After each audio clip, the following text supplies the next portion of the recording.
Hey everybody, Michael Snyder, California Weather Watch. Today is May 19th, and right now we're looking at the visible satellite imagery, and I'm going to stop it and back up, and we can look at yesterday afternoon, look at the hundreds of lightning strikes that went off across a lot of the Sierra Nevada here, and looking down across Nevada, central Nevada, on in through Utah. Had pretty good thunderstorm activity out there, as you can see, and then as we go into the overnight hours, we had a couple thunderstorms hang on for a bit, but then that kind of wane was pretty typical once we get to the afternoon heating.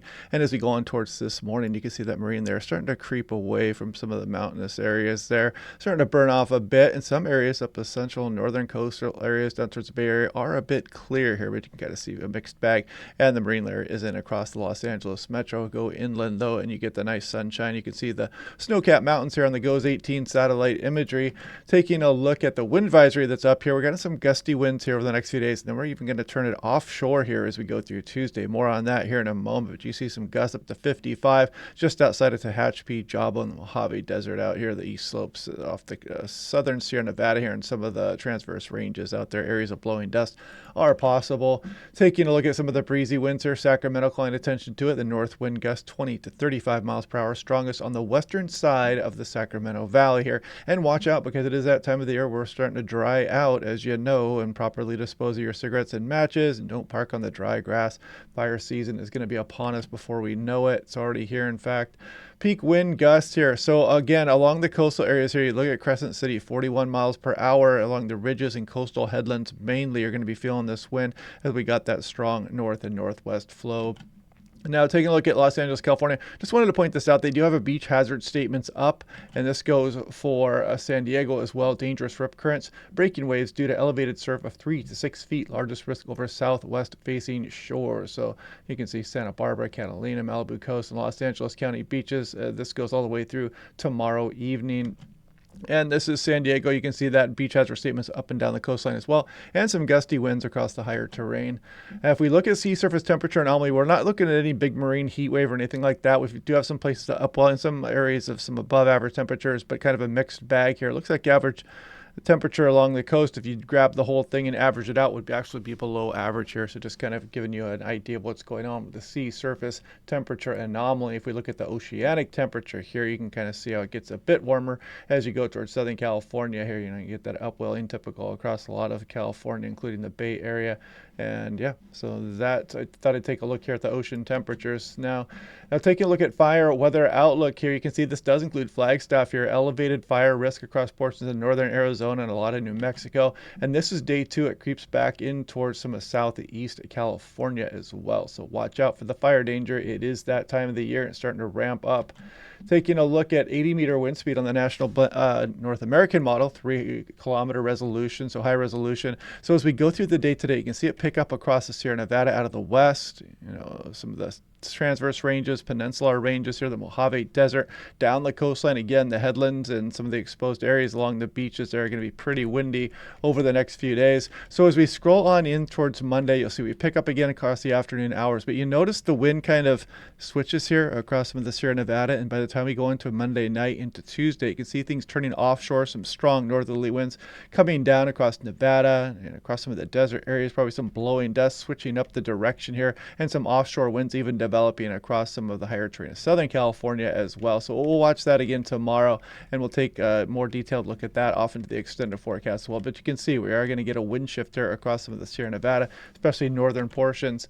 And if you notice, I've been showing this the last couple of days, tropical cyclone activity not expected here during the next 48 hours. We will be watching this as we go on in through the summer months here and towards the early portion of fall, when things can get more active here across the eastern Pacific Ocean. So looking at thunderstorm outlook today, you can see it does not include the Sierra Nevada again today, but the high resolution models do show a couple showers popping off there. You can see it does include portions of Utah here and some of the Pacific Northwest, and there is a moderate risk there across portions of Kansas here, and not really that much of a tornado threat, but a wind threat here. There's talk of a derecho, very powerful winds. So if you have friends and family there, maybe northern Oklahoma, Kansas there, watch out for the damaging wind potential through tonight.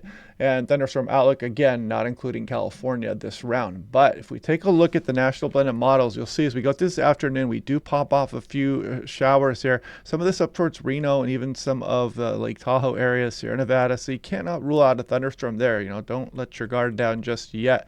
And as we go through Monday afternoon, you see a few more areas of some showers popping up there also. So we have to pay attention to that. We may end up getting a couple thunderstorms after all is said and done, even though the Severe Prediction Center does not hold us under that general thunderstorm risk. But if we look at composite reflectivity in the North American model, you can see it does show some of these showers popping up here as well, in portions of Nevada also. So again, thunderstorm potential today. Don't turn your back on the sky or keep your eyes on the sky. And as we go on in through tomorrow afternoon, also Monday, you see some of these showers popping up. Those could have a lightning strike or two. So heads up across the backcountry. Don't think you are clear of that thunderstorm threat just yet.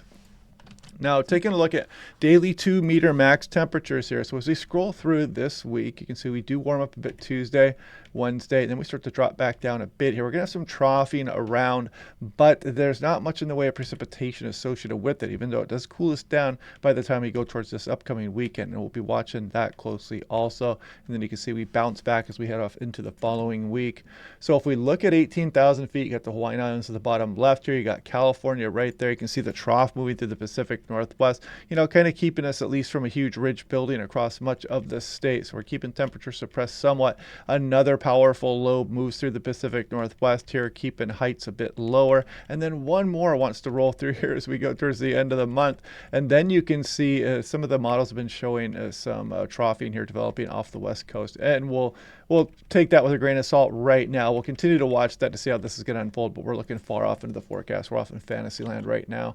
6 to 10 day temperature outlook. Here we go through May 28th. You can see the below average conditions here across a lot of the west. 6 to 10 day precipitation. I think they're just kind of throwing this out there. They see some troughing and they're just putting that above average, but not much precipitation really showing up in the extended forecast right now. 8 to 14 day, you can see the below average temperatures, and they kind of still have the sliver out there, but we'll see how that goes. We'll be watching that daily and update you as we go. But anyway, yeah, pretty active day there across the Sierra Nevada yesterday and across portions of Nevada here. A lot of lightning strikes, hundreds of them to be exact. And yeah, interesting stuff. We might get a few more today here, even though the SPC says no thunderstorms. Don't let your guard down just yet. And hopefully you guys get some sunshine in the coastal areas of those of you that want it. And watch out again for the beach hazard statements across Southern California. Going to be some active waves set down there and some rip currents. So anyway, hope you guys are liking these videos. We will do this all again tomorrow. Hope you guys are having a good day, and I will talk to you guys then.